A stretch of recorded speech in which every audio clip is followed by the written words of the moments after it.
अध्याय 15 पुरुषोत्तम योग।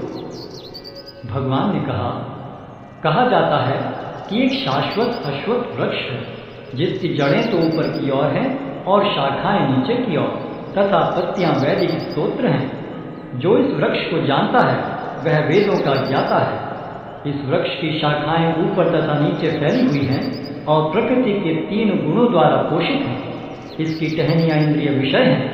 इस वृक्ष की जड़ें नीचे की ओर भी जाती हैं जो मानव समाज के सकाम कर्मों से बंधी हुई है। इस वृक्ष के वास्तविक स्वरूप का अनुभव इस जगत में नहीं किया जा सकता। कोई भी नहीं समझ सकता कि इसका आदि कहाँ है, अंत कहाँ है या इसका आधार कहाँ है। लेकिन मनुष्य को चाहिए कि इस दृढ़ मूल वाले वृक्ष को विरक्ति के शस्त्र से काट गिराए।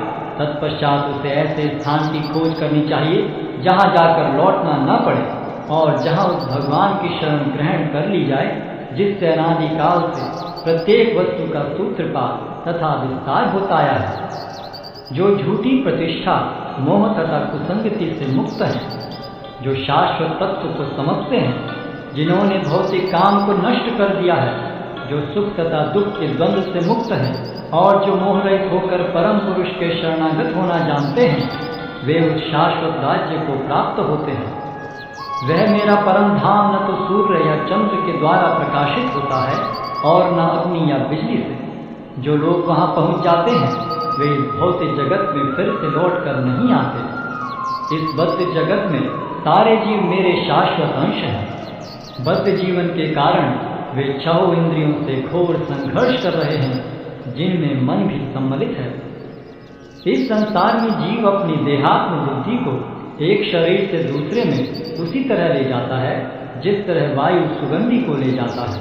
इस प्रकार वह एक शरीर धारण करता है और फिर इसे त्याग कर दूसरा शरीर धारण करता है। इस प्रकार दूसरा स्थूल शरीर धारण करके जीव विशेष प्रकार का कान, आँख, जीभ, नाक तथा स्पर्श इंद्रिय प्राप्त करता है जो मन के चारों ओर संपुंजित हैं।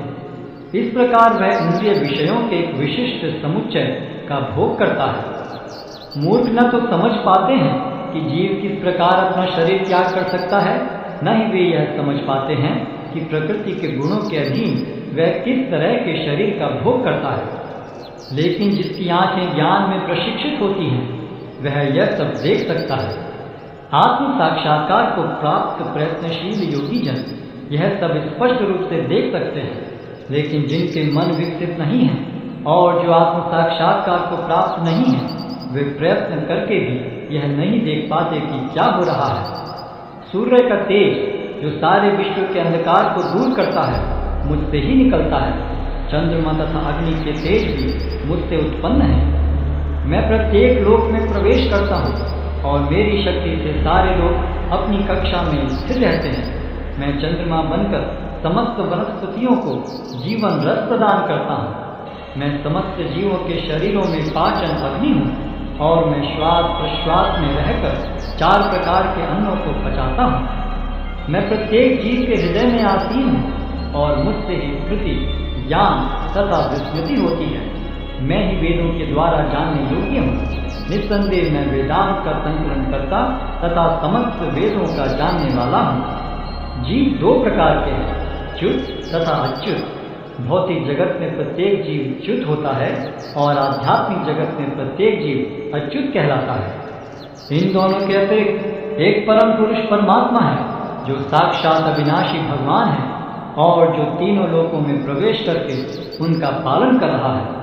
चूंकि मैं क्षर तथा अक्षर दोनों के परे हूँ और चूंकि मैं सर्वश्रेष्ठ हूँ अतएव मैं इस जगत में तथा वेदों में परम पुरुष के रूप में विख्यात हूँ। जो कोई भी मुझे संशय रहित होकर पुरुषोत्तम भगवान के रूप में जानता है वह सब कुछ जानने वाला है। अतएव हे भरतपुत्र, वह व्यक्ति मेरी पूर्ण भक्ति में रत होता है। हे अनंत, यह वैदिक शास्त्रों का सर्वाधिक गुप्त अंश है जिसे मैंने अब प्रकट किया है। जो कोई इसे समझता है वह बुद्धिमान हो जाएगा और उसके प्रयास पूर्ण होंगे।